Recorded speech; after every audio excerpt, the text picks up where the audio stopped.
There's something you carry that you've never fully put down. It lives in the back of your mind during the workday. It shows up when you cancel a walk because you're exhausted. It appears when you raise your voice and then wish you hadn't.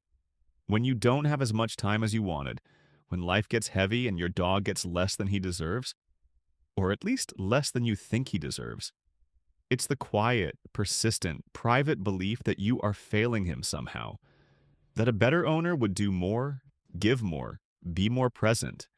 That he deserves someone whose life is more organized, more patient, more available than yours. I need to tell you something, and I need you to actually hear it. Your dog doesn't believe any of that, not a single word of it, and he has been telling you so every single day in a language that you have not yet learned to read. Let's start with what your dog actually knows about you. He knows you better than almost anyone in your life. Not in the way humans know each other, with words and histories and interpretations and judgments. He knows you at the level of body, of presence, of the specific way you breathe when you're worried versus when you're at peace. Of the chemistry that changes in your skin when you're sad, when you're joyful, when you're about to cry before a single tear has formed. Research from Linnaeus University in Sweden found that dogs are capable of detecting subtle changes in human cortisol levels, the primary stress hormone, through smell alone. Before you have processed your own stress, before you've named what you're feeling, your dog already knows.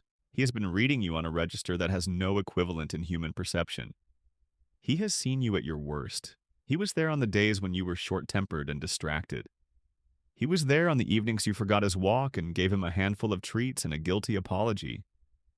He was there when you cried on the bathroom floor, and when you slept through his breakfast time, and when you were so overwhelmed that the whole world, including him, got a fraction of what you wanted to give.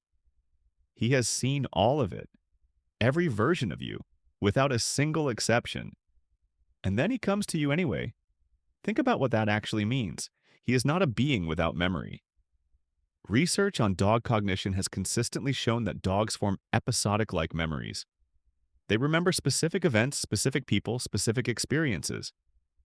They remember when things went well and when they didn't. They remember the people who were kind to them and the people who weren't. Your dog remembers the days you were less than you wanted to be. He has not forgotten. And still, every morning he wakes up and seeks you out. Still, every evening, he settles beside you as if there is nowhere he would rather be. Still, when you come home, he greets you with the same complete, unconditional, whole-body joy, not in spite of everything he knows about you, but with full knowledge of everything he knows about you. That is a choice. It is a deliberate, repeated, fully informed choice. And he makes it every single day. If he thought you were failing him, he would tell you. Not with words, but with distance. With a body that stays away rather than moves toward. With eyes that don't seek yours.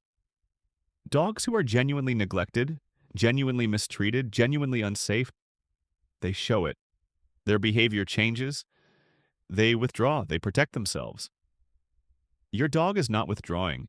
He is pressing against your leg right now, or sleeping at your feet, or watching you from across the room with those eyes that always seem to find you first. That is not the behavior of a dog who feels failed. That is the behavior of a dog who feels loved and who loves back with everything he has. There is a concept in attachment research called the secure base effect. It was first described in the context of human infants.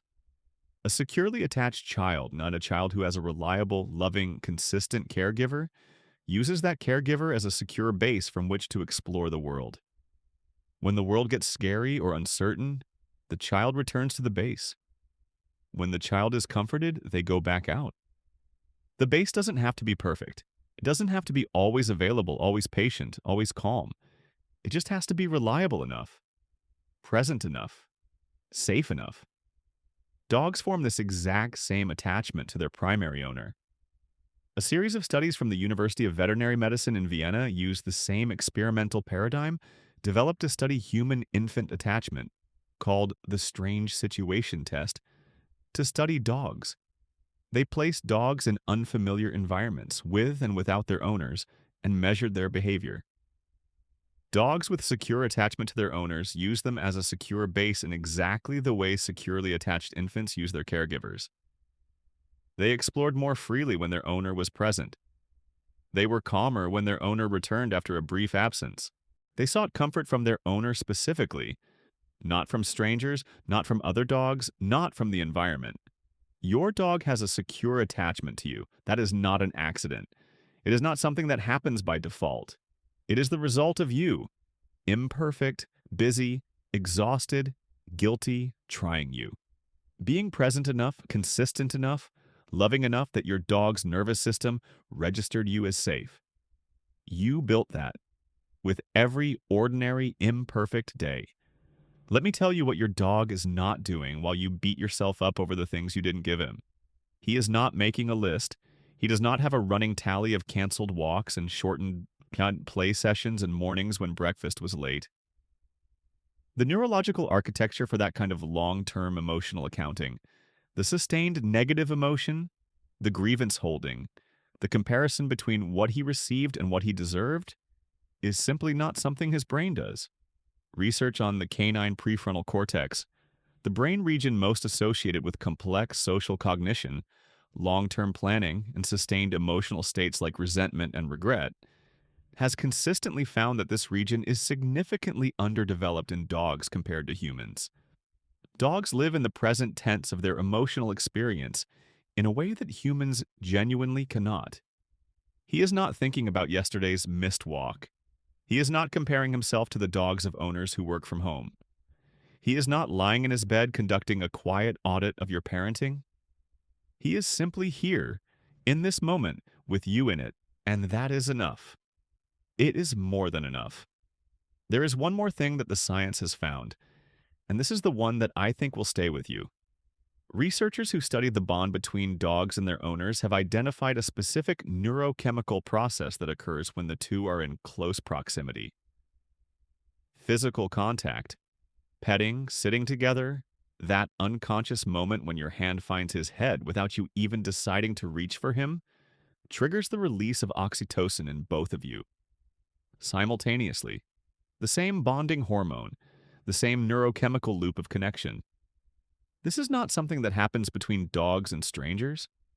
It is not something that happens between dogs and just anyone who is nearby. It is something that has been measured specifically, repeatedly, in the relationship between a dog and his primary attachment figure. Between a dog and his person. That response has been building in him for every day of his life with you. Every ordinary morning, every imperfect evening, every rushed goodbye and tired hello and quiet night on the couch when neither of you was doing anything remarkable. Each one of those moments was adding another layer to something that is, by now, deeply, irrevocably his. You gave him that. Not by being perfect, by being his. So here's what I want you to do the next time that quiet voice starts up. The one that says you're not enough, that he deserves better, that a different owner would do more. Look at him. Not at the walk you didn't take, or the morning you were late, or the week that got away from you. Look at him. Where he is right now. Where he chooses to be. Whose presence he seeks when the day gets hard. Whose face he looks for first when the room fills with people. Whose side of the bed he sleeps on when the house is quiet and nobody is asking anything of him and he could, in theory, be anywhere. He is telling you something with all of that. He has been telling you the same thing every single day. You are not failing him. You are his home. You have always been his home. And home, for him, the way it is for you, doesn't have to be perfect to be exactly where he wants to be. You are exactly where he wants to be. Does this land for you? Have you ever felt guilty about the kind of owner you are and then had a moment where your dog just quietly reminded you that you were doing okay? Tell me in the comments. I want to hear your story.